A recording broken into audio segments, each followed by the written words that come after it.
un dato cómico. Es maestro en los tubos y rey del piloneo.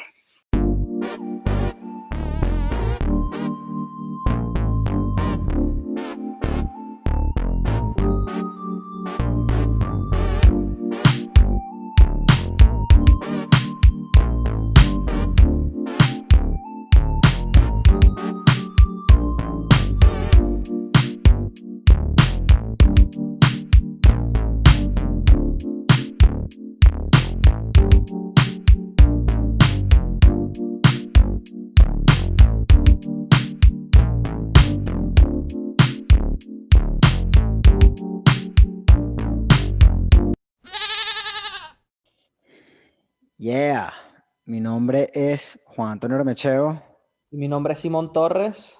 y estamos aquí para hablar y escuchar de surf. Primero, le queremos dar las gracias a todos ustedes que han escuchado el podcast, que nos han seguido, que se lo están tripeando, especialmente a los que lo han compartido. Es impresionante como cuando nosotros vemos que alguien comparte el podcast y lo pone en su story en Instagram, de una llegan 2, 3 personas más al Instagram a vacilárselo, llegan más oyentes a escucharlo, nuestra audiencia va creciendo, el podcast va creciendo y eso no hace más que motivarnos, traer a personajes más interesantes para que nosotros entrevistemos, como de hecho fue en este podcast que vamos a presentar ahora. Ellos solos llegaron a tripeárselo porque alguien lo compartió, porque alguien les pasó el episodio y empiezan a llegar leyendas que quieren echar su cuento y eso es gracias a ustedes, a nuestra audiencia que ha hecho que esto vaya creciendo orgánicamente y que siga creciendo. Así que sigan compartiéndolo, pásenselo a sus panas, pónganlo en sus grupos de surf porque el episodio que viene hoy está bueno. Súper bueno. Y bueno, quería aprovechar también para saludar a Sanabria Beats. Gracias por ese intro, brother. Al pana Guru Shapes, Oscar Guru, Pedro y Susana de Prisma y los brothers de Bay Street Ports. Gracias por el apoyo siempre. ¿Y qué dices, Juan? ¿Qué se viene? ¿Qué vamos a escuchar hoy? Antes de eso, también me gustaría darle las gracias a todo el mundo que ha tenido la disposición de participar aquí y que lo entrevistemos, que echen su cuento a Luca, a Enrique, a Derek, a los panas de Jaguaira, y no voy a seguir diciendo quiénes porque vienen unos podcasts buenos, incluyendo el de hoy, que los voy a presentar muy brevemente porque yo quiero que ellos solos se describan, porque yo todavía estoy impresionado de la conversación que tuvimos. Y lo que quiero decir antes de entrar es dos cosas. Uno, está un playlist que hizo mi pana Vadim Kovalenko, mi hermano, que de hecho ahorita en este momento está viviendo en Biarritz, coronando. Y Baim es un artista, un cocinero, tiene un sentido del arte, de la música, que yo admiro y yo tiempo admirando, siempre he aprendido sobre música y sobre arte de él. Y nos hizo un playlist que se llama en Guatera Surf paréntesis 1 en Spotify. Está bien variado, vayan y vacílenselo, denle follow y coño, una musiquita para ir para el agua. Después, quiero darle las gracias también a todo el mundo que ha seguido apoyando la campaña de Ayudemos a Muriel. Vamos poco a poco. Quiero hacer énfasis en esto. Pues si estás escuchando el podcast en este momento, brother, te, te pido que por favor vayas a nuestro perfil de Instagram, ahí va a estar el link, y que aportes lo que puedas. Así sean $5, así sean $2, así sean $10. Eh, Aunque sea que lo compartas, si no puedes aportar ayuda monetaria compartiéndolo en Facebook, eso ayuda a que le llegue a más personas y potencialmente poder alcanzar nuestra meta, ¿no? Correcto, y más allá de compartirlo en Facebook, compártelo con alguien que tú sepas que sí puede ayudar con esos $5 o $10, porque la verdad es que, voy a hablar claro, compartirlo en las redes sociales no genera un impacto. Genera un impacto cuando nosotros se lo enviamos a alguien que sabe que directamente puede colaborar por esta causa tan noble. Piensen que esto es una chama que vive en la playa y no puede ni caminar bien en este momento, mucho menos surfear y estamos a $1000 de cambiarle la vida. nuestra audiencia en este momento es alrededor de 140 personas. Si cada uno de nosotros pusiera $10, ya habríamos llegado a la meta. Es así de simple. Por eso, si no has tenido la oportunidad de colaborar y puedes colaborar, te lo pedimos. Significa muchísimo para nosotros, mucho más para el pana Gabriel, que tanto ha hecho por la comunidad surfista en Peluga.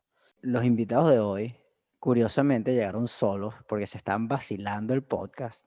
Gracias por Y llegar, by the way. Gracias por, nada, contactarnos. Súper honrados. y colaborar, porque no solamente tuvieron una entrevista hoy, sino que nos están abriendo el camino para lo que van a ser las próximas entrevistas en la historia del surf de Venezuela. Y ellos solos vinieron, ellos llevaron el podcast, nosotros vinimos a escuchar de surf, prácticamente ni participamos. Son el pana Martín Toro y Francisco Bielsa. Yo a Francisco lo reconocía físicamente de verlo en los Caracas. Bajaba mucho los Caracas y yo pasé muchos fines de semana en los Caracas antes de mudarme a los Estados Unidos. Y era un señor que captaba mi atención porque en un crowd de más de 100 personas me parecía que era el que mejor surfeaba, el que mejor estilo tenía, el que la mataba cayéndose a tubos en la hueca de los Caracas en el inside. Y que cuando los sueles fríos de invierno surfeaba en wetsuit y salía y se ponía sus tangas. Y yo decía, cuando yo surfee así, yo voy a poder surfear en tangas también. Así que los dejamos con dos de los personajes más pintorescos y yo diría que importantes del surf en Venezuela. Vamos a dejar que ellos hablen por sí solos. Gracias a Martín y Francisco por participar en el podcast. De verdad que fue un placer. Escuchemos de surf. ¡Iu! Escuchemos de surf. Pasando el podcast. Bueno, fíjate, realmente el tema del surfing, por supuesto, es nuestra pasión, nuestro deporte número uno. Es lo que nos apasiona y nos mantiene a través de años una amistad entre Francisco y yo y muchos otros old-timers que practicamos el deporte. De hecho, todos los días, a todas horas, pensamos en surfing. Así tenemos 6 meses sin surfear porque no permiten en este momento, pero siempre estamos chequeando el reporte y viendo la posibilidad y pensando y soñando, añorando la posibilidad de surfear. Mira, fíjate una cosa, voy a ir con un poquito de contexto histórico. Nosotros los dos, Francisco nació en el 59 y yo nací un poquito antes, en el año 58. Es decir, tenemos los dos 61 años. Francisco es un connotado arquitecto y yo soy médico desde hace ya más de 30 años. Vivimos aquí en Venezuela. Pero ¿cómo comenzamos con nosotros esta historia? Fíjate, el contexto del país en el momento, primero Venezuela era un país rico. Estamos hablando de años 72, 73, nacionalización del petróleo. Había muchísima gasolina, muchísima. Había gasolina para regalar, había una entrada de dinero de manera pero impresionante. Aquí la clase media era una clase pudiente, poderosa. De hecho, ir al exterior era algo realmente sencillo, muy fácil y muy poco costoso. Nosotros hicimos viajes de surfing por $300, 15 días, y vivíamos como reyes, pues. Entonces, bueno, fíjate, nosotros comenzamos a practicar el surfing en un contexto particular. Primero porque nosotros, ni Francisco ni yo, cuando hablo de nosotros voy a hablar de Francisco y mi persona, no nos formamos en colegio de cura, no jugamos mucho fútbol ni béisbol. Tampoco en esa época se practicaba mucho, estaba de moda el karate por una serie de películas que aparecieron y había mucho motociclismo. Entonces, a mí en el caso de Martín, un amigo que todavía existe, que todavía surfea, él tuvo un accidente en la moto se le quemó y con lo que obtuvo de esa moto quemada pudo comprar una tabla. Estamos hablando del año 73. Compró una tabla marca Bain, un famoso shaper, un hot dog a 6'8", una tabla chiquitica para la época. Entonces, bueno, fuimos a Playa de los Cocos. Un single fin. Es un single fin. Un single fin como esos MIDI de lo que están hablando ahorita. Entonces, fuimos a Playa de los Cocos o descubrimiento. Boom, boom, el surfing. Esa es nuestra pasión. Y bueno, han pasado los años y seguimos practicándolo. Le dejo la palabra a Francisco a ver si quiere completar o ustedes tienen alguna pregunta. Francisco, Ok, sí. Ajá, cuéntanos. Bien, mira, creo que algo bien interesante de nuestros comienzos, para empezar, éramos vecinos, ¿no? Éramos un grupo más o menos grande de amigos que comenzamos todos aproximadamente al mismo tiempo. Pero una cosa curiosa es que en esa época todavía éramos adolescentes con mucha limitación de movimiento. Entonces, para bajar a la playa, en el caso nuestro, de repente, pues mi mamá nos bajaba, nos dejaba en la playa. En este caso era Marina Grande, que era lo más cerca que quedaba de Caracas. Y en la tarde nos recogía el papá de Martín. Al pasar el tiempo, fuimos agarrando un poco más de experiencia y los padres se fueron cansando un poco más y viendo que, bueno, pues que más o menos nos desenvolvíamos bien y no íbamos a terminar ahogados. Ese es el momento donde nosotros descubrimos que podíamos ir a la playa montándonos en el teleférico. Entonces, nos montábamos en el teleférico desde San Bernardino, llegábamos allá arriba, hacíamos el cambio al teleférico de La Guaira, que a uno lo dejaba en Macuto.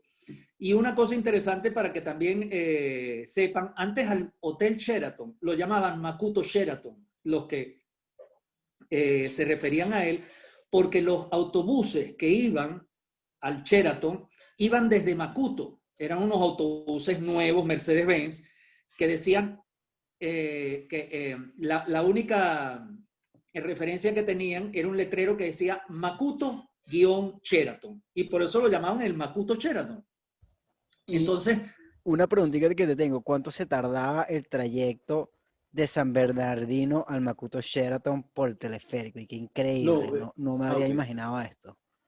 Fíjate, eso era aproximadamente 25 minutos de subida, luego una espera arriba con una temperatura mucho más baja y después bajábamos hasta Macuto y en Macuto, que eran como otros 25 minutos y después un autobús a Los Cocos. Esto nosotros lo hacíamos. Mira, les voy a contar una anécdota. La primera vez que nosotros estábamos esperando para subir, suena una canción en la radio. ¿Saben cuál era? Rapsodia Bohemia. Wow. Esa canción fue una canción absolutamente revolucionaria porque es que tiene la música al principio es como una especie de ópera o una opereta. Entonces nosotros no podíamos entender qué es esto que está sonando. Y eso fue en esa subida al Ávila para ir a surfear. Entonces, bueno, eso es más o menos el contexto histórico. Nosotros nos íbamos con unos pequeños morralitos y con 2 bolívares, con 3 bolívares a la playa. Era muy barato todo. Escondíamos en la arena una moneda de 5. Escondíamos la moneda y una franela y unos zapatos. Lo escondíamos y luego las sesiones de surfing eran de 8 y 10 horas. O sea, la fiebre era una cosa impresionante. Cosa que también es impresionante también que todavía continuamos con la fiebre no ha bajado. Eso sí les puedo decir. Entonces, bueno, ese era el contexto. Ahora, fíjate, la playa icónica del surfing en Venezuela era la playa de Los Cocos. Nosotros comenzamos a surfear antes de que comenzaran a construir el Hotel Meliá. No había el malecón ese que la vino a echar a perder, que fue en el año 80, 82, por ahí. Ese sitio, ahí aprendió un gentío y esto era un sitio realmente de culto. Y tiene unos antecedentes importantes. En el año 71, en esa playa se arma un festival que duró 3 días. que duró 3 días en un festival emulando a lo que fue Woodstock. Es como un remanente de Woodstock. Terminó siendo un desastre según las autoridades y, claro, nosotros estábamos muy pequeños, no tuvimos acceso no tuvimos acceso, pero ya estábamos creciendo y aparecemos en esa playa en el año 74 y 75. Entonces, bueno, esto es parte del comienzo y comienzan el cuento que sigue. De repente Francisco puede ir aderezando lo que estamos hablando. Mira, para continuar con eso, creo que es bien importante para nosotros en particular, porque establece un ethos de surf particular de nuestro grupo, ¿no?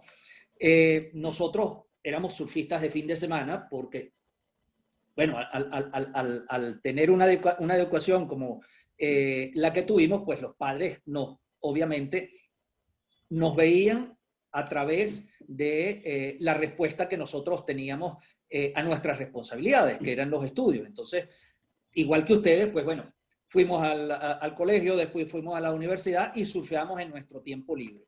Entonces, para poder maximizar ese tiempo libre, lo que te acaba de decir Martín, de 8 y 10 horas, no es mentira. Nosotros, en el momento en que logramos independencia, es decir, que ya pudimos contar con un carro, que fue el carro de Martín, que le regalaron cuando cumplió 18 años, un Jeep CJ5, lo llamábamos la bota azul, que era una verdadera pesadilla bajar en ese carro, en esas condiciones tan incómodas, especialmente regresarnos.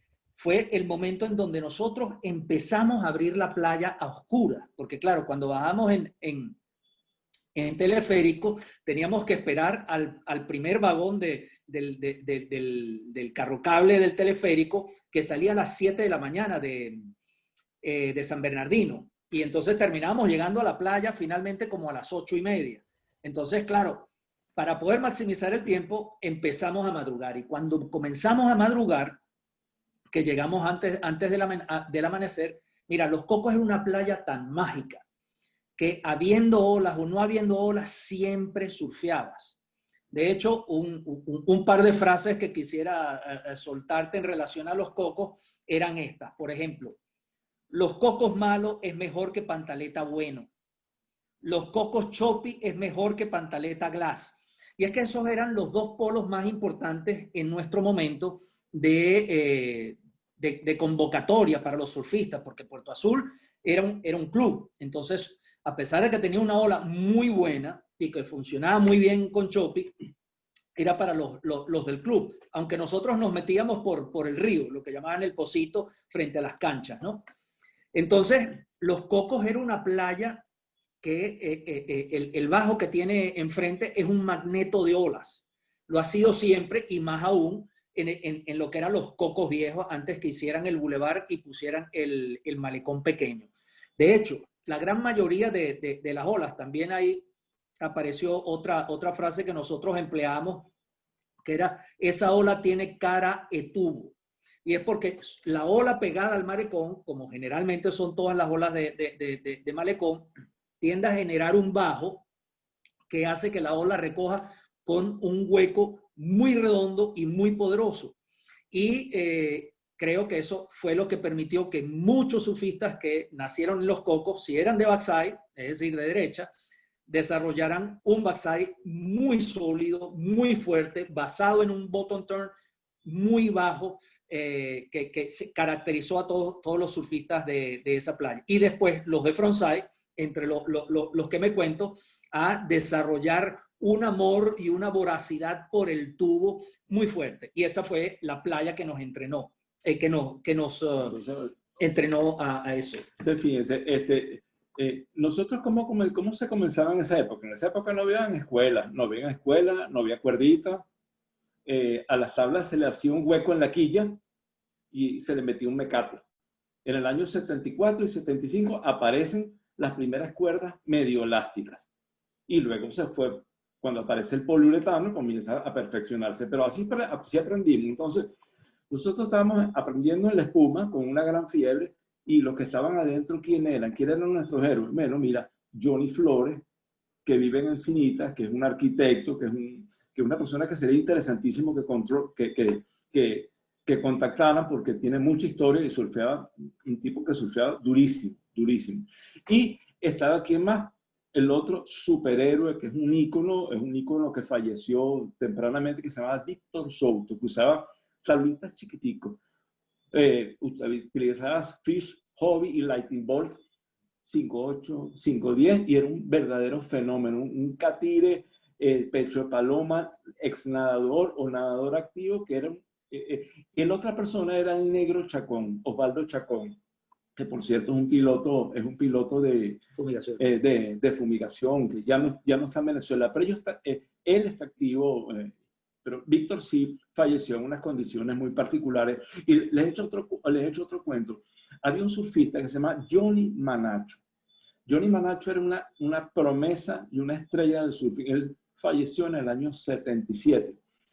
Y en La Guaira, en el cementerio de La Guaira, está enterrado y hay al lado de su lápida hay una gran tabla de surfing hecha, no sé si es de mármol, pero de algún material muy representativo, muy grande, un homenaje póstumo. Entonces, bueno, esto es más o menos los comienzos. Entonces, fíjense, nosotros comenzamos a ver a estos héroes, comenzamos a leer revistas, no había por supuesto internet, solo había revistas.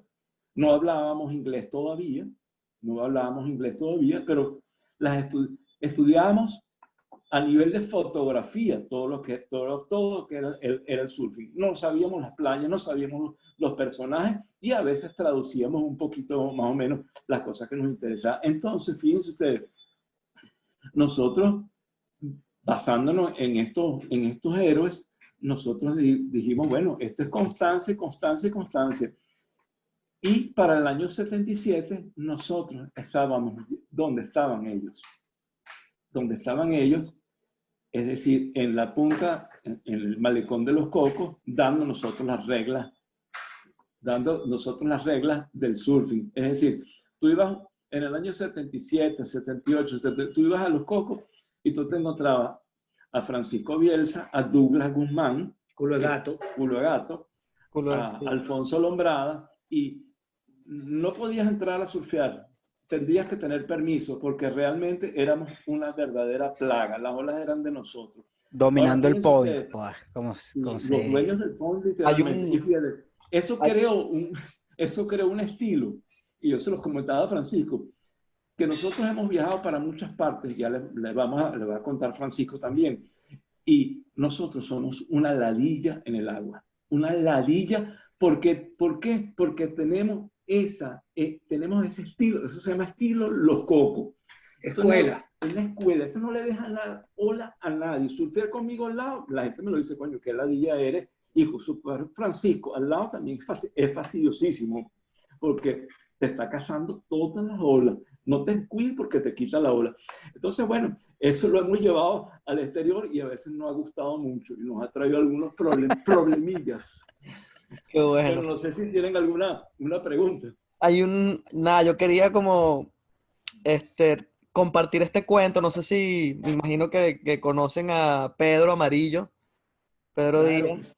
Claro. Él me contó que, bueno, que él cuando estaba aprendiendo a surfear, recuerda la primera vez que fue a Los Cocos y claro, estaba como viendo la ola, viendo que era mucho más tubular y más rápida que lo que él surfeaba en Anares. Y estaban, bueno, ustedes ahí surfeando, ¿no?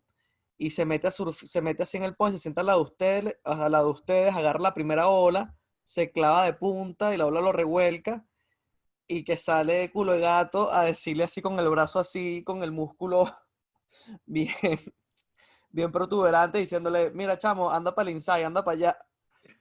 No sé si repetidamente muerto de risa Amarillo de cómo, claro, cómo no lo dejaban surfear en Los Cocos. Realmente, realmente no era para el insight. Anda para los coquitos, aquí no vas a surfear. Anda para los coquitos que aquí no vas a surfear. Y literalmente era así. Era así. Y los coquitos, lo que hoy llaman los coquitos, es el malecón que se hizo cuando se creó el bulevar delante del Meliá que va hasta Tanaguará. Entonces, cuando tú surfeabas, es decir, si tú eras un surfista que te preciabas de serlo, tú surfeabas el hueco de los cocos, que era el malecón. Y hacia la derecha eran los coquitos, que no era una ola mala, era una ola bastante buena, especialmente en los sueles de oeste, ¿no? Ahora, fíjate una cosa. Nosotros éramos tan ladilla.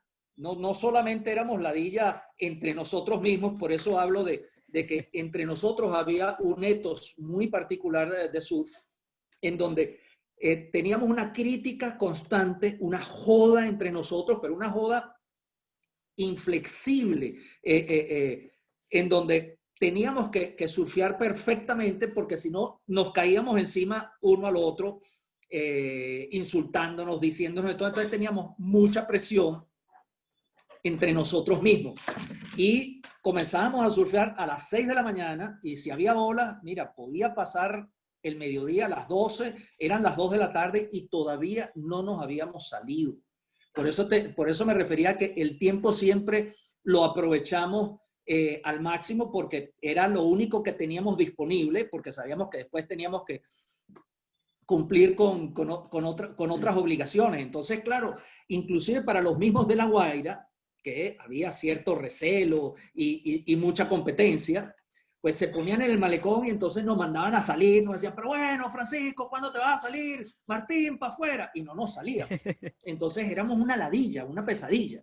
No porque hubiera una intención, sino sencillamente porque es lo que allá se llama un wave hog, ¿no? Y después hay otra cosa, antes de Martín tiene algo interesante que decir.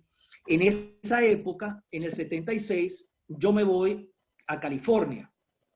Yo terminé bachillerato y mi mamá quería que yo me fuera a estudiar afuera. Y yo le dije, la única condición en que yo me voy afuera es si voy a California. Coño. Y terminé yéndome a California. Entonces, cuando regresé, había unas tablas que para nosotros eran culto, que eran las Russell.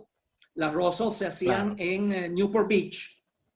Y de hecho, uno de los shapers magistrales de Russell era Sean Stossy, que es también una figura bien importante en la cultura del surf y especialmente en la de California, ¿no? Entonces, a mi regreso, me traigo una Russell 610, single fin. Eso es en el 77. Y eso era considerado una tabla pequeña. Entonces, claro, yo venía habiendo visto a otra gente surfear en el pier de Huntington, en Newport, y sobre todo un sitio que yo frecuentaba mucho, me gustaba bastante, era Salt Creek, en Laguna Niguel. Entonces, al llegar, pues claro, empezaron a llamarnos a nosotros como grupo, combo, los Pavitos California, porque también inmediatamente llega Martín de otro viaje y se trae un paquete.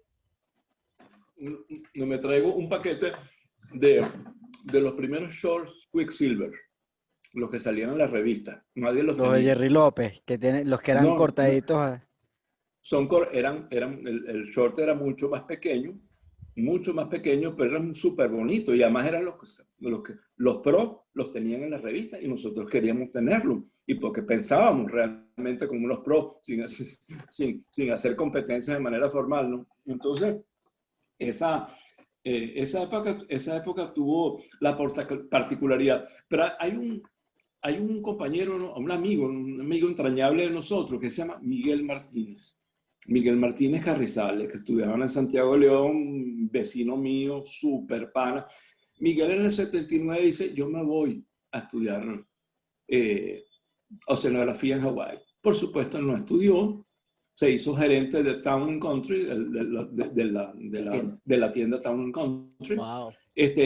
Fue el primer venezolano que surfió Waimea, un tipo que todavía está activo, un tipo durísimo, por supuesto. Nunca estudió, lo que se dedica es al surfing y a vender terreno. Tiene una familia hawaiana de surfistas y tú le ves el quiver a él, te quedas impresionado. Tiene GON 9.6, tiene GON 10, o sea, surfea con todo tipo de tablas. Realmente es un súper duro. Entonces, bueno, esa es nuestra aproximación al surf. En este grupo, que se llamaba, le decían los Pavitos California, nos decían los de La Guaira, bueno, porque sí éramos blanquitos, éramos cifrinitos, aunque veníamos realmente de clase media. Mi papá abogado, clase trabajadora, igual que la mamá de Frank. Pero bueno, esa es la impresión que da. Esto lo tienen todo. Y sí, teníamos muy buenas tablas. Ahora, hay una anécdota. Nosotros, como teníamos vínculos con mucha gente del surfing, en el año 77, Donald Takayama fue invitado a Venezuela por los hermanos Hurtado. Verga, no lo vi venir. Sí. Y por cierto, el día que fue a Los Cocos a surfear, Los Cocos estaba como de cuatro... Un paréntesis. Grande. Más Te- grande. Quiero que expliques quién es Donald Takayama para los ignorantes. Donald Takayama es un hawaiano radicado posteriormente en California, en San Diego, en Ceñita. Es un constructor de tablas y fue un ícono del surfing en sus primeros inicios, en los 60.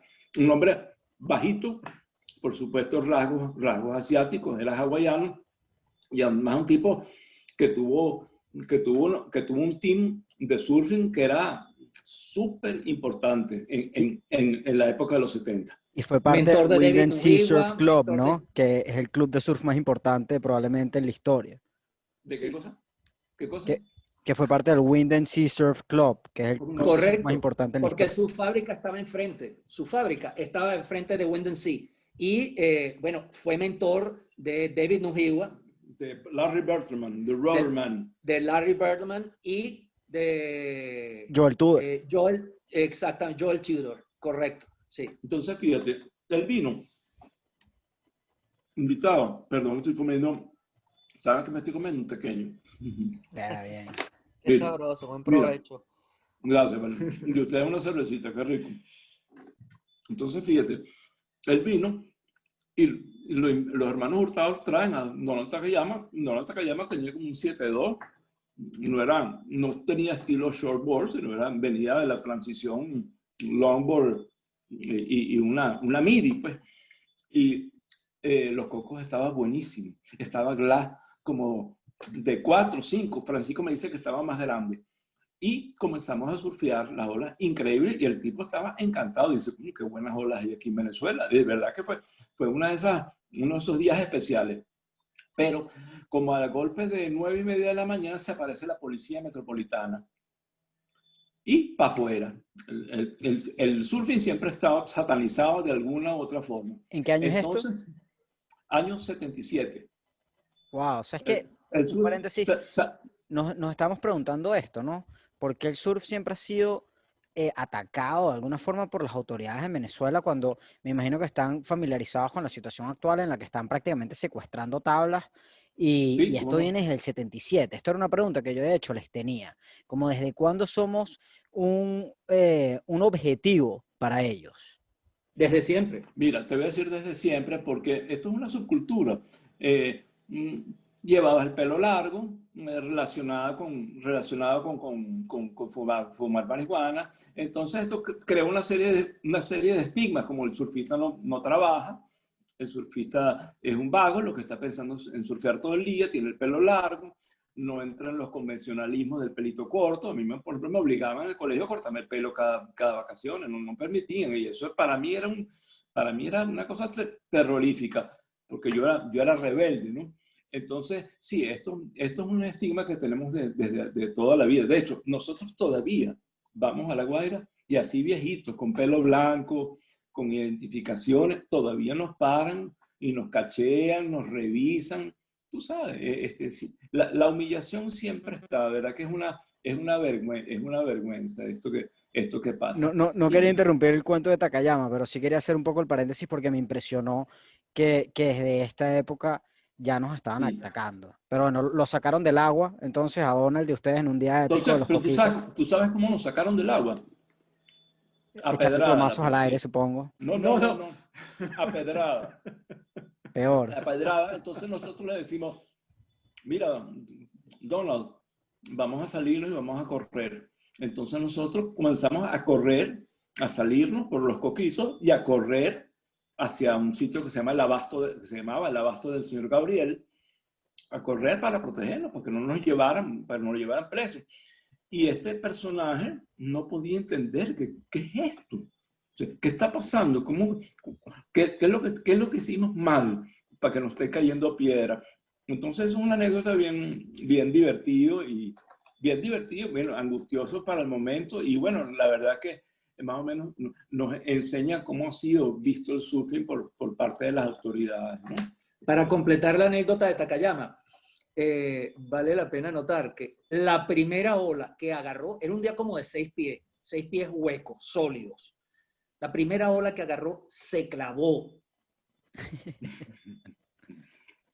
Y era un buen surfista. Esa ola, de verdad, mira, yo, por ejemplo, cuando yo fui a Hawái, que fue en el 80, porque Miguel se había ido a Hawái en el 79, y vivía justo en la casa al lado donde había vivido Ico Lante. ¿Cómo llamábamos a Miguel? Pupú.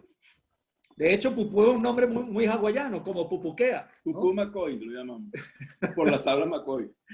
Bueno, Miguel vivía en una calle justo detrás de Sunset, se llama Opulea Street. La casa al lado de donde vivía Miguel era la casa donde vivió Ico Lante padre, ¿no? El papá de Santi y Fede, que compartía con un pro de la costa este que se llamaba Steve Massafeller. Y esa calle que se llama Opulea Street llega a la parte de atrás de Sunset, que es un break que se llama Backyards, y que generalmente cuando hay sueles muy grandes lo usan para surfear Outer Reef, ¿no? La última casa de esa calle le pertenecía a Reno Avelira, otra leyenda del surfing hawaiano. Claro. Y después pasó a ser la casa de, ¿cómo se llama este? Hamilton, de Laird Hamilton. Laird Hamilton. Y lo interesante es que cuando bajabas por esa calle, si mirabas a la izquierda, ves a Sunset, y si mirabas a la derecha, ves a... ¿cómo se llama esta? La derecha está pequeña. Belsiland. Ves a Belsiland. Belsiland era VLAN, ¿no? Belsiland. Belsi del fabricante de tablones. Exactamente, correcto. Te sabes tú, you know your history. Entonces, ese era un sitio sumamente local, donde hoy en día solamente entra, bueno, tienes que ser Hawaiian Royalty, de los Ho o algo por el estilo. Y yo con Miguel surfeaba esa playa todas las tardes.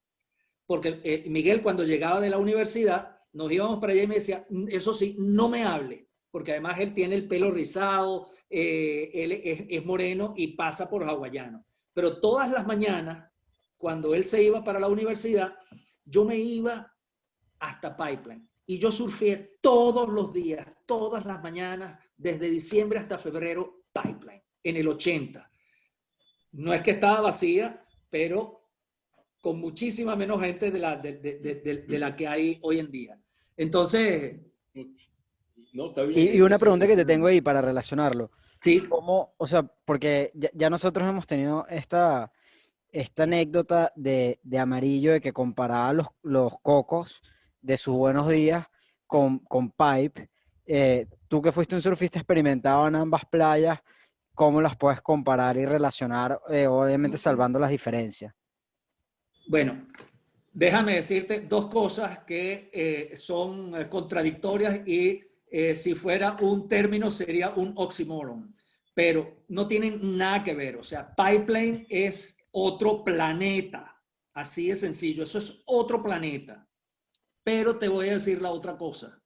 Y casualmente, una de estas tardes, días atrás, le comentaba a Martín que cuando yo estaba en Hawái, lo único que pensaba era en los cocos, en regresar a surfear los cocos, porque de verdad yo sentía que no tenía nada que envidiarle. O sea, los tubos que yo me tiraba allá, me los tiraba en los cocos.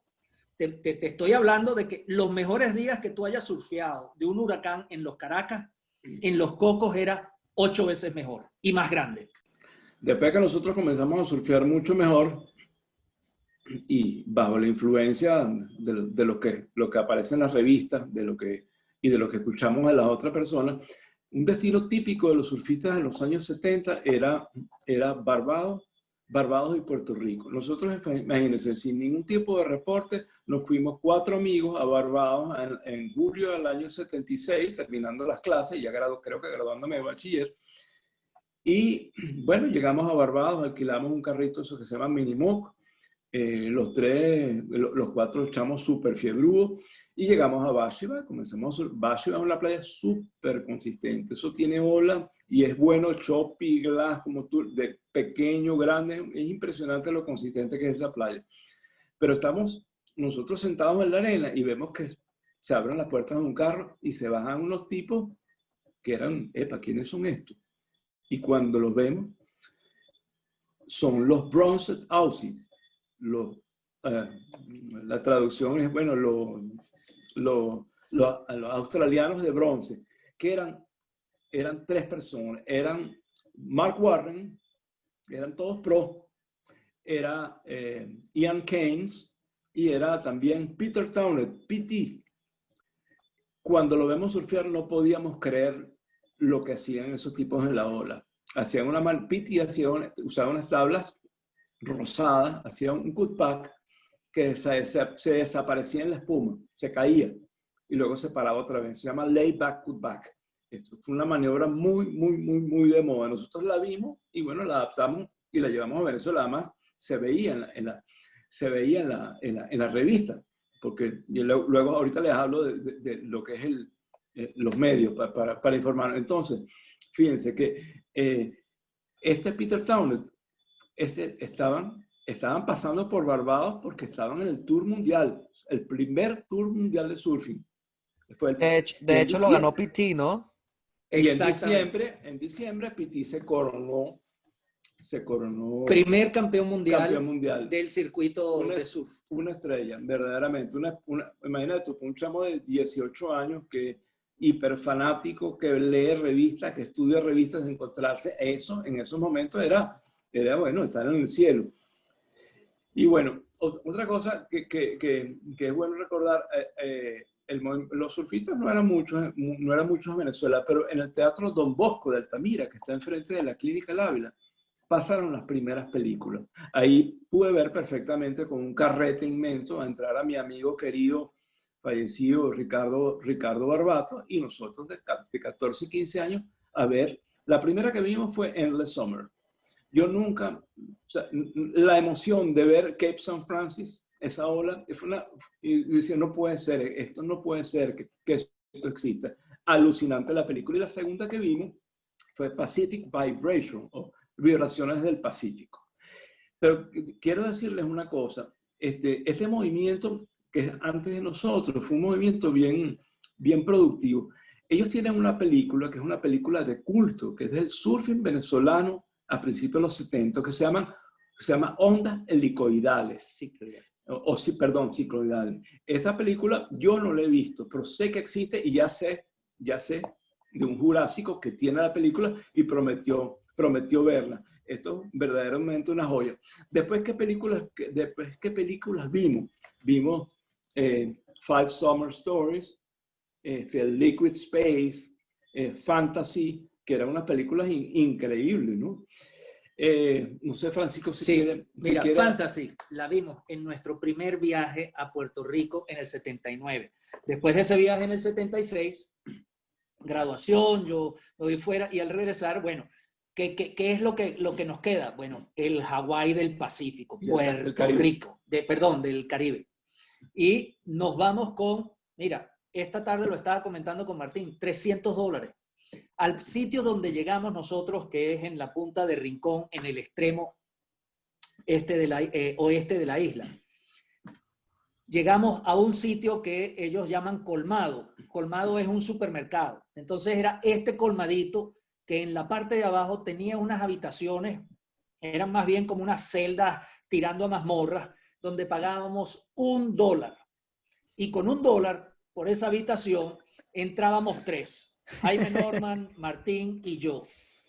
Y el lugar tenía varias habitaciones donde había unos gringos, unos de California, por cierto, un surfista de apellido Darrell Dugas, que era un pro que surfeaba de Huntington, que surfeaba para Sam Hawk.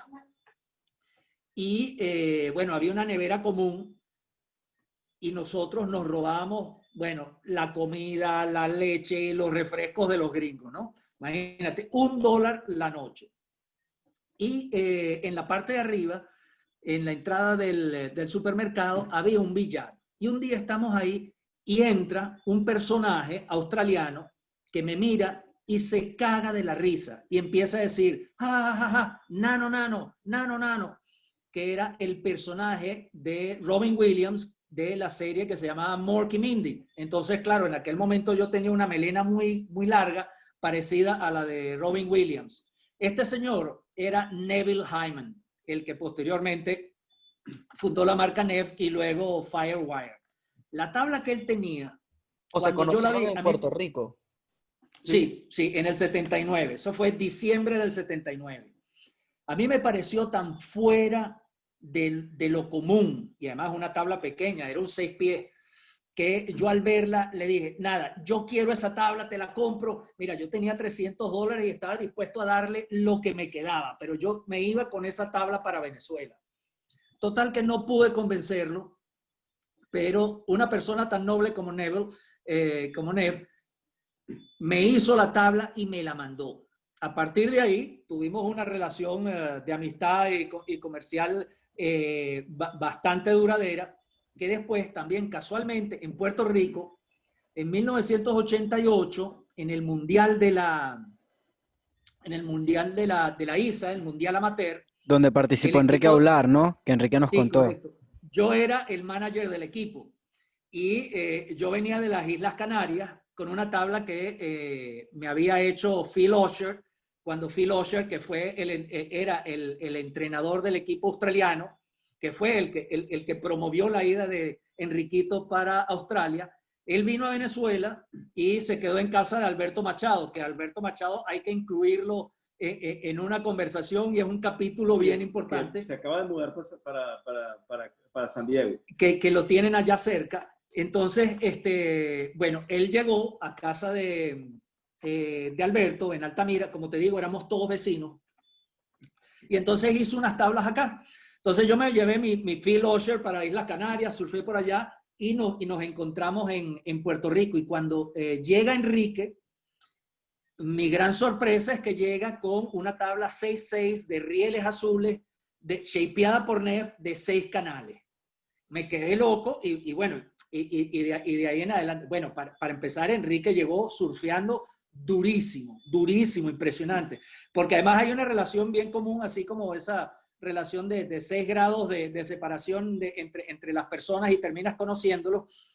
La hermana de Enriquito, Andreina, estaba estudiando arquitectura en el momento en que yo estaba estudiando arquitectura y su novio surfeaba, que era Mauro Segulín. Entonces, claro, ellos iban a Cuyagua y se llevaban a Enriquito, entonces ahí también hay un vínculo.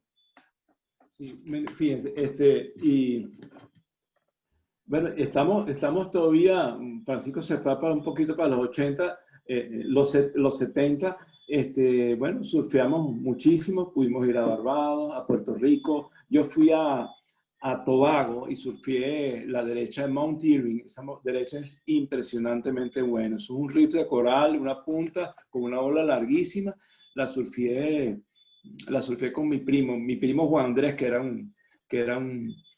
era todo un personaje, un surfista maravilloso, que ya les voy a contar ahorita una anécdota. Entonces, hay una cosa interesante. Yo no sé si ustedes vieron la película Lords of Dogtown. ¿La conocen? Claro, por supuesto. Bueno, yo les cuento, mira, las comunicaciones, a pesar de que no había internet, con Estados Unidos, nosotros siempre vimos, gracias a Dios, toda esa época veíamos al norte, Estados Unidos, ir a Estados Unidos era muy fácil. Y nosotros nos dimos cuenta que el movimiento de surfing y el movimiento paralelo de patineta, hasta el año 74 o 73, las patinetas se llamaban super surfer. Eran de unas ruedas duras, súper peligrosas, no eran seguras. Pero en el año 74 aparecen las primeras ruedas de poliuretano y se dispara el surfing de manera impresionante. Y ese movimiento sucedió también paralelamente o al mismo tiempo en Venezuela, de surfing y patineta. Y mi primo Juan Andrés, que por cierto se llama Juan Andrés Toro, que es tremendo surfista, en el año 80 se hizo en el Poliedro de Caracas un campeonato mundial de patineta y la final llegó Juan Andrés contra Tony Alba. Tony Alba. Wow, en Y Caracas, Tony Alba en Caracas. Sí, Sí. Juan Andrés lo partió. A raíz de eso, No, Juan Andrés le ganó a Tony Alba. sí, Juan Andrés aparece Madre. en la portada, volando en la portada de la revista Skateboard años 80-81. Y no solamente es Juan Andrés cumplió 56 años, tú lo ves montando patineta y no lo puedes creer como monta patineta y además como surfea, ¿no? Pero esto es un cuento que, algo paralelo que sucedió al movimiento de patinetas en Venezuela. De verdad. Sí. Y una pregunta, volviendo un poco al tema de los viajes. A mí yo hice un poco de investigación, ¿no? Y me contaron que ustedes fueron pioneros, ¿no? Por ejemplo, los primeros venezolanos que fueron a Tabarúa, los primeros venezolanos que estuvieron surfeando en Hawái. Y bueno, estaban un poco contándome de lo barato y de las posibilidades que se tenían en esa época. Me gustaría saber un poco más de eso, ¿no? Sí, yo creo que Francisco ahorita continúa, pero lo que les voy a decir que los primeros que fueron a Hawái realmente de nuestra generación fueron los hermanos Hurtado. Los hermanos Hurtado no sé qué relación tenían con la línea aérea Viasa y tenían pasajes a cada rato. Ellos pasaron muchísimos diciembres. De hecho, en el año 78, uno de ellos se trae de Venezuela después de estar en Hawái una tabla que le había vendido Sean Thompson. Es decir, ellos estaban metidos en la crema y estaban metidos en la crema en Hawái gracias a su relación con Donald Takayama. Ahorita sí Francisco le puede hablar sobre esta. Claro, hay algo que sucede antes, es lo frecuente que se fue a Puerto Escondido, México. Y quiénes fueron los primeros que fueron a Puerto Escondido, México. Y después, si empieza Francisco, yo creo que sí es de los pioneros venezolanos en lo que llaman la exploración de la Mentawai o de Indonesia, pues. El Pacífico Sur. Una pregunta antes de empezar con este tema. Entonces fueron los hermanos Hurtado quienes trajeron a Donald Takayama a Venezuela, para aclarar eso. Sí, correcto. Que es importante Porque que ellos Pancho, los tenemos que rastrear para entrevistarlos te voy a enviar sus datos, ¿ok? Mira, Pancho Hurtado se fue en el 76, en el mismo año que yo me fui a California. Él se fue a hacer su carrera en California, vivía en Encinitas, era vecino de Donald Takayama, y gracias a Donald, él y su hermano Iván van a Hawái y se quedan con Larry Bertlemann. Wow. Entonces, conocieron a todos los duros, pero todos los duros de la época pasaban por allá porque Larry Bertlemann era el dios, era dueño de Hawái, aparte de que era un iluminado, ¿no? Bueno, resulta que los primeros que fueron a Hawái fueron los Hurtados y el grupo, gracias a los Hurtados, y el grupo de Puerto Azul, ¿no? Donde está Pepo, Omar Afiuni, que era un surfista insigne, con un estilo bellísimo, uno de los mejores estilos de surf en Venezuela, considero yo, junto a un surfista de Los Cocos, que era Alfonso Olombrada. Entonces, fue ese primer grupo a Hawái, y después en el 80, cuando yo voy, coincido con ellos. Y entonces, bueno, ellos estaban por su lado, yo estaba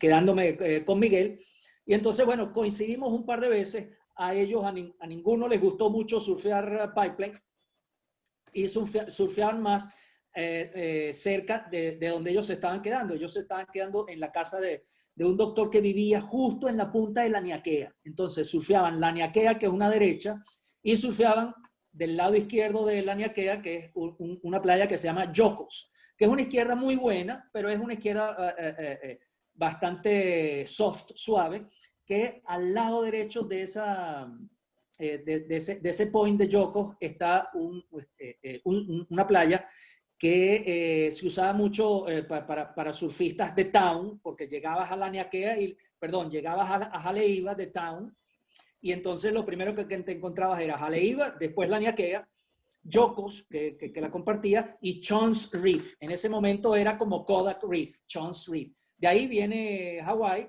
de ahí viene Waimea, y después de Waimea, pues te encuentras con ya el North Shore, ¿no? Viene Rockies. Lo que es el Five Mile Miracle, ¿no?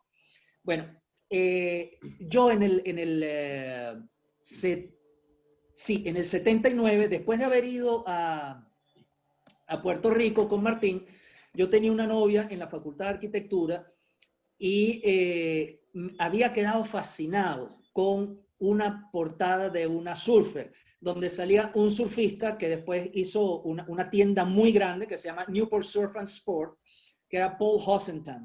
Entonces sale Paul Hosenthal en una ola que se parecía exactamente igual, se parecía igualito a Puerto Escondido.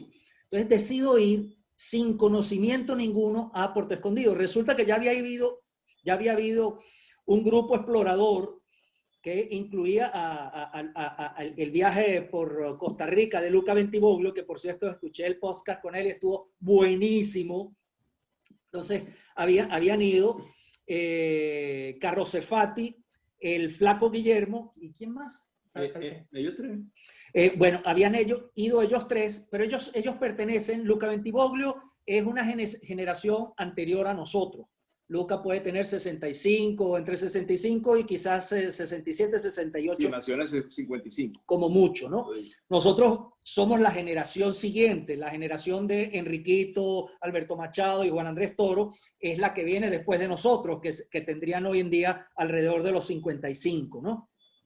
Entonces yo decido ir sin conocimiento de que ellos habían ido a Puerto Escondido, me voy a Puerto Escondido. De hecho, cuando uno llegaba a Puerto Escondido, lo que conoce hoy como Puerto Escondido no existía, eso era monte y culebra. Entonces, bueno, quedé fascinado con esa playa y Martín no pudo ir y empiezo a ir a Puerto Escondido todos los veranos, porque era demasiado, demasiado barato. De hecho, Martín y yo vamos juntos finalmente. Déjame echar la anécdota.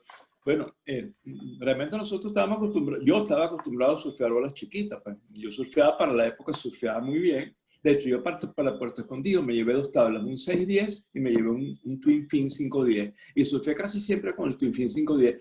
Pero cuando yo me meto en Puerto Escondido y estaba súper bien entrenado, estamos hablando de 20, 21 años, para mí fue como volver a empezar a aprender a surfear, porque la ola es demasiado pesada, no había mucha gente.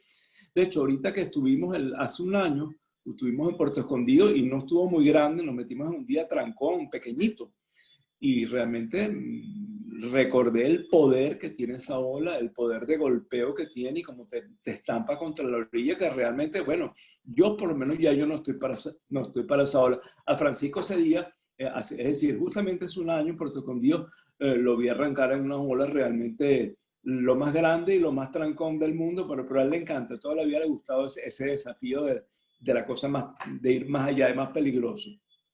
Pero bueno, pasamos un mes en Puerto Escondido, un mes.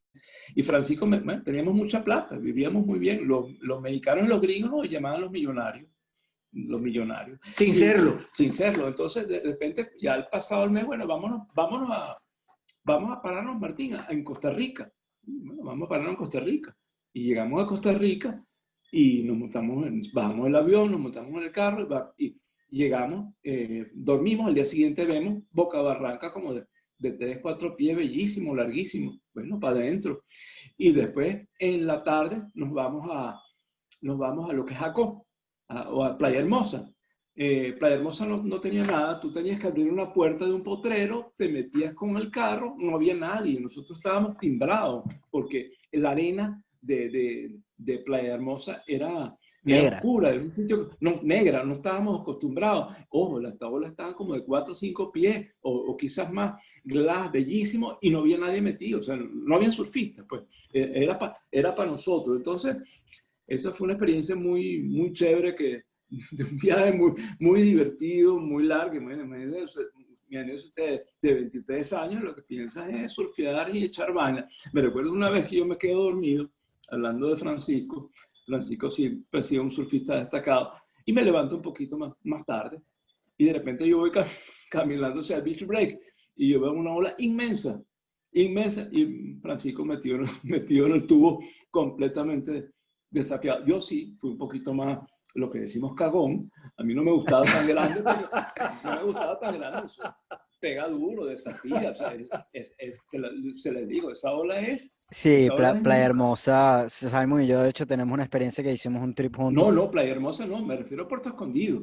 Ah, ok, A estás Puerto hablando de Puerto Escondido. Escondido. Sí, es que fue un mismo viaje, fue un Ok. viaje... Por ahí hay Después, claro, una anécdota que me cuentan de Francisco, que era el maestro en los tubos y sí. el rey del piloneo. Nos contaron por ahí. Hoy me Un porto mucho pajarito. mejor. Hoy en día me porto mucho mejor. Sí. No, definitivamente sí. Francisco es una persona que siempre ha buscado la Para, perfección y lo exquisito. Y bueno, de hecho, ahorita les va a contar sobre la ida a Indonesia y les va a contar el día que nos fuimos cumplimos 50 años y nos fuimos en el 2009, yo fui por primera vez a Indonesia y la experiencia fue realmente, la entrada con Francisco a Gilan, una cosa que no se me olvida porque realmente para mí estaba inmenso y cuando estás adentro dices, bueno, ¿qué hago yo aquí? ¿Vale? Esto es peligrosísimo. Además, tiene un carteloncito fuera que dice, que no se hace responsable, que aquí la gente se puede morir. Y además, evacuar a una persona de esa selva de Gilan se las trae, ¿no? Y bueno, yo soy médico y conozco ese tipo de riesgo. De Pero bueno, consecuencia. y fue una experiencia realmente increíble ese viaje a Indonesia. Pero Francisco realmente es de las personas que para mí de las mejores personas con que yo he surfeado. Es fastidiosísimo surfear con él al lado, ¿verdad? Peleamos como niñitos, dice la otra gente, todo el tiempo, porque o él me pilonea o yo me lo piloneo. Siempre estamos en eso. Claro, el nivel de Francisco es mucho mejor que yo. Yo considero que surfeo bien, pero Francisco es lo que llaman fuera de serie. Pues. Ustedes lo saben y ustedes lo han visto, ¿no? Pero Francisco le puede hablar bien después de que pasa esta fiebre, no pasa la fiebre, porque Francisco dice una cosa muy importante, que de las mejores inversiones del surfing, era ir a Puerto Escondido, en cuanto a inversión de olas Por Bolívar. olas por Bolívar, porque todos los días habían olas. Todo es súper consistente, por lo menos en verano, cuando nosotros estuvimos ahí. Pero la parte de la exploración de Indonesia se la dejo a él. Mira, en relación a Puerto Escondido, hay una frase que siempre le decía a todo el mundo que me preguntaba. Y yo le decía, mira, en Puerto Escondido, flat, te entubas parado. Y por eso es que siempre pensé, desde la primera vez que fui en el 79, que era la mejor inversión de olas por Bolívar.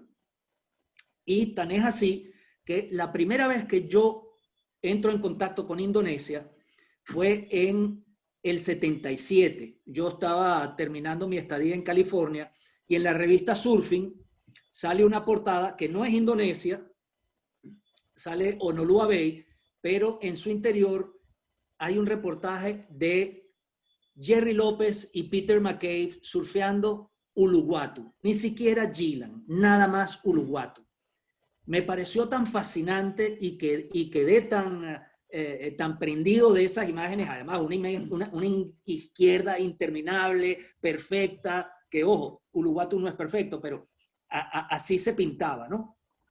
Entonces, a mí me quedó esa astilla y solo me la pude quitar en el momento en que pierdo mi enamoramiento con Puerto Escondido y dejo de ir a Puerto Escondido.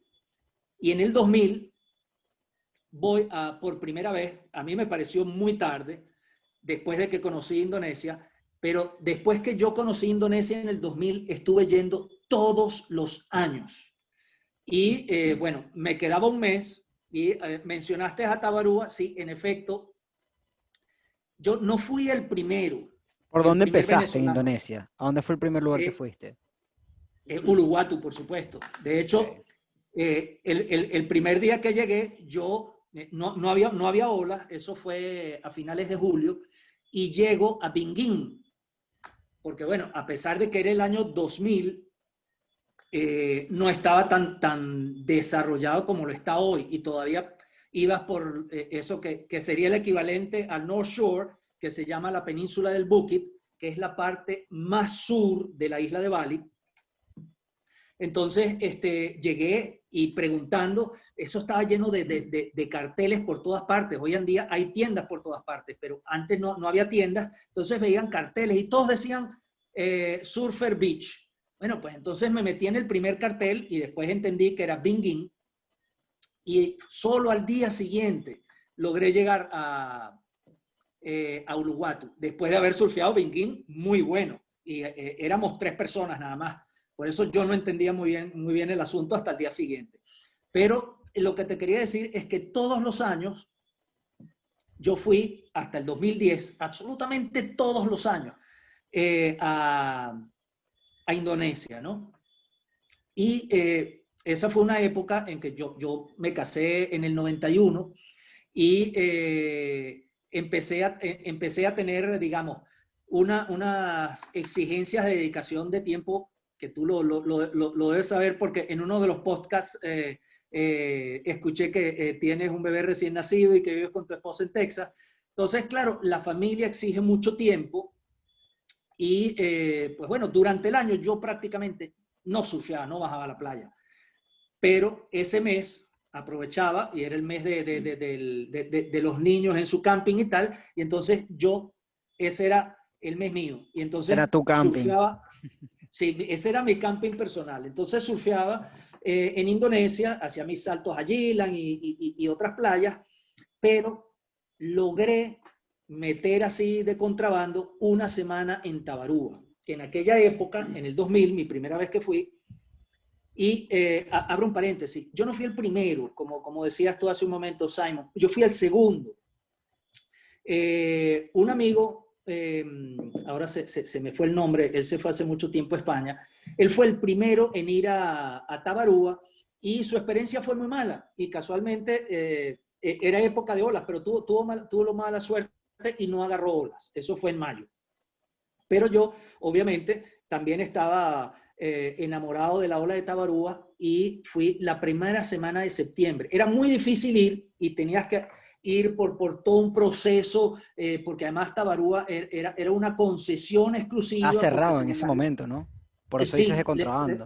Las leyes de Fiji otorgan los derechos pesqueros a las tribus y Fiji tiene una estructura tribal todavía hoy en día muy fuerte. Entonces, los derechos pesqueros de una tribu son exclusivos de ellos. Entonces, la isla de Tabarúa, que es como un atolón, la ola de Cloud revienta a unos 15 minutos en Peñero desde Tabarúa. Entonces, los derechos de surfear eran exclusivos para Tabarúa justo hasta el 2010, además.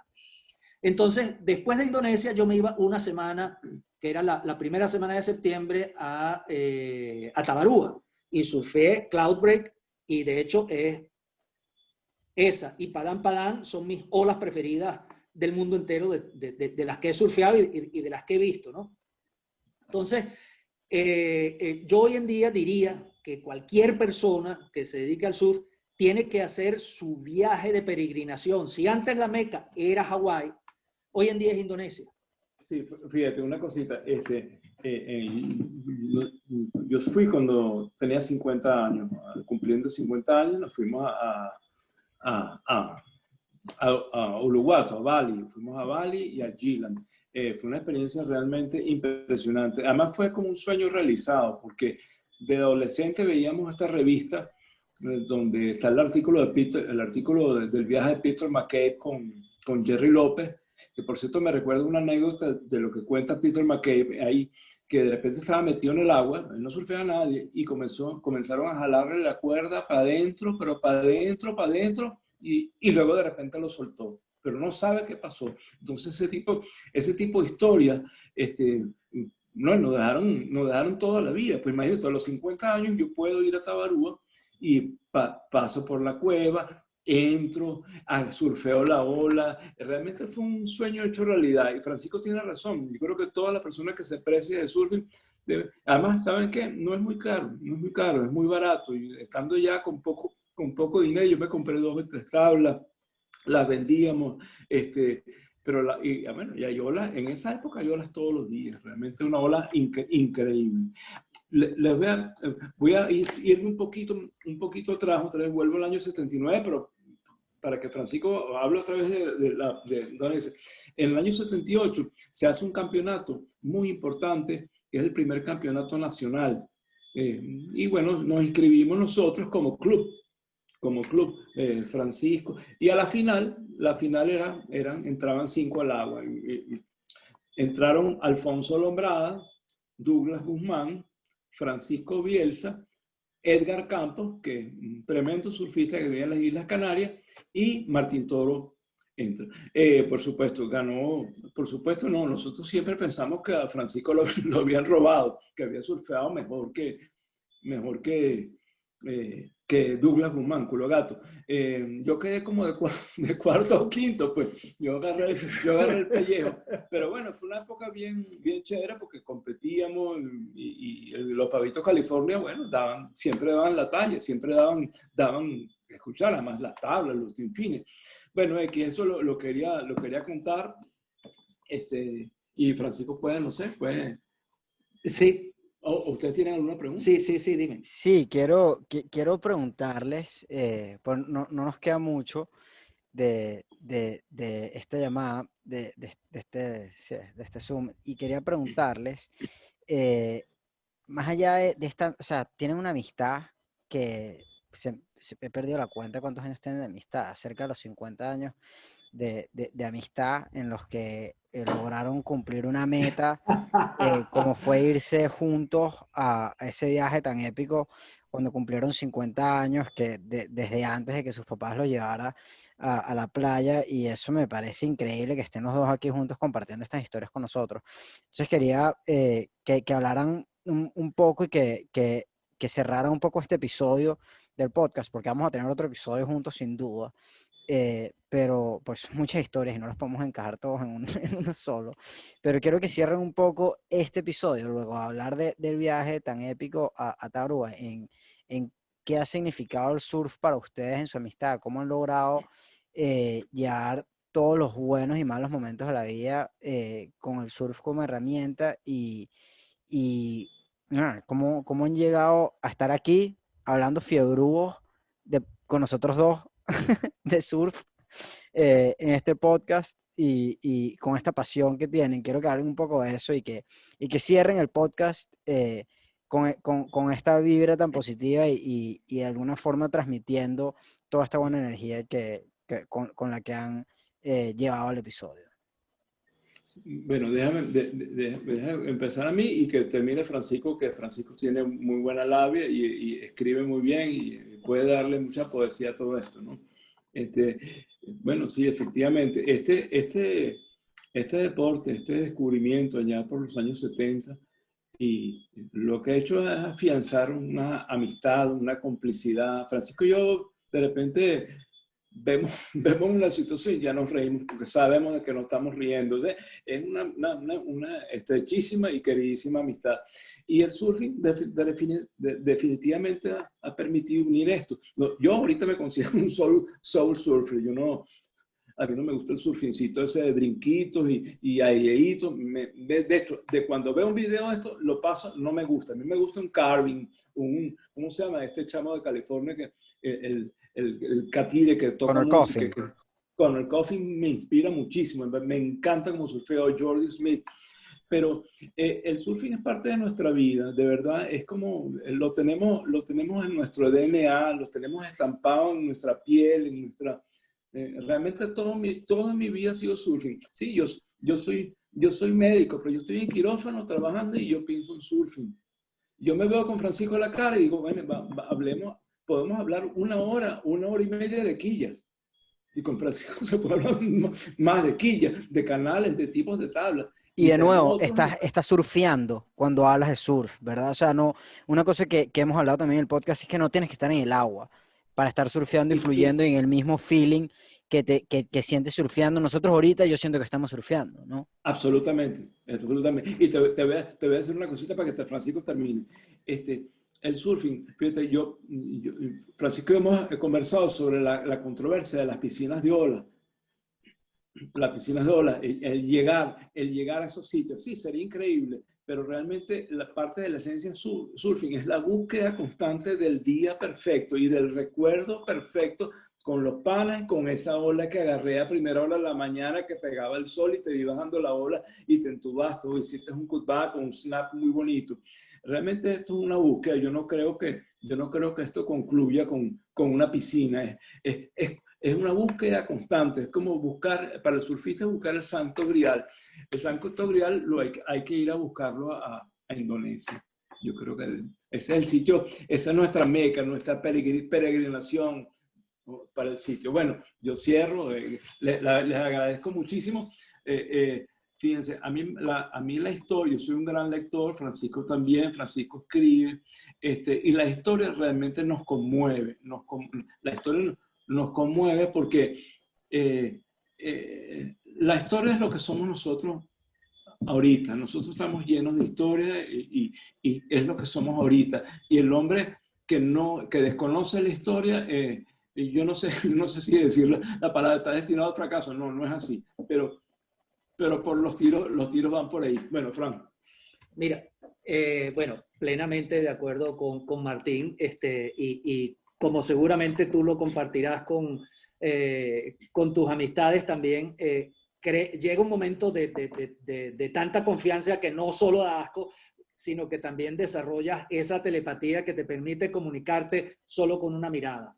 Pero fíjate que estamos aquí y la distancia que tengamos nosotros generacionalmente sea cerca de los 30 años, pero estamos tan perfectamente en sintonía que el surfing es como cuando tú ves, y digo esto porque el otro día en uno de los podcasts hablaste agradeciendo, hablaste muy bonito agradeciendo a tu tío, la relación que habías tenido con tu tío que había fallecido, y es como cuando tú tienes una relación de lazo de sangre, ¿no?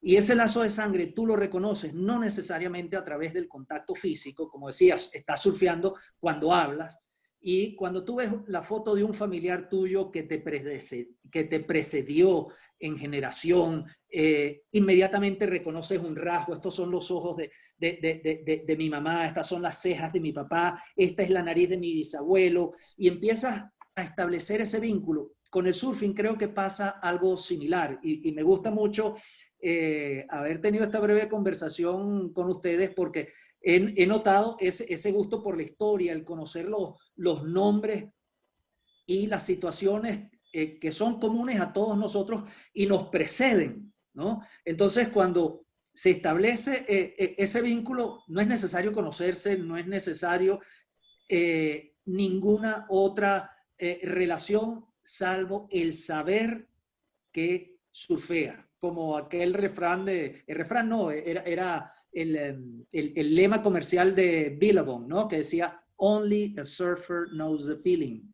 Entonces, ustedes que han surfeado los Caracas saben cómo son los amaneceres en los Caracas, saben cómo es el verde de la montaña de los Caracas y conocen la fuerza, la temperatura y el aroma del offshore de las mañanas de los Caracas.